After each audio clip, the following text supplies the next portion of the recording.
তিনি ছিলেন মধ্যম আকৃতির সুঠাম দেহের অধিকারী একটি মানুষ। তার চুলগুলো ছিল ঘাড় পর্যন্ত প্রলম্বিত, হালকা হালকা কোঁকড়ানো। তিনি যখন চুলের ভিতরে তৈল দিয়ে আছড়াতেন, মনে হতো মৃদুমন্দ ঢেউ দেখা যায়। তার কপাল ছিল চওড়া, ভ্রুগুলো ছিল জোড়া ভ্রু, ধনুকের মতো বাঁকা। চোখের পাতাগুলো ছিল ফুটন্ত গোলাপি রঙের এক একটি পাপড়ির মতো। তিনি কখনো বা যখন চোখের পলক ফেলতেন, মনে হতো মৃদুমন্দ বাতাসে গোলাপ পাপড়ি যেন দোল খাচ্ছে।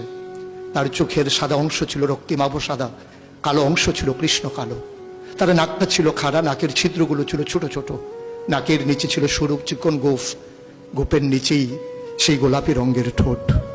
তার ঠোঁটগুলো যখন কখনো বা মুচকে হাসত, গোটা পৃথিবীর মানুষ অবাক বিস্ময়ে দেখত গোটা পৃথিবীতে যেন বিজলি চমকিয়েছে। তিনি কখনো বা যখন এই রাস্তা দিয়ে হেঁটে যেতেন, 1 মাস পরেও কখনো যখন সাহাবা হাঁটতেন, তার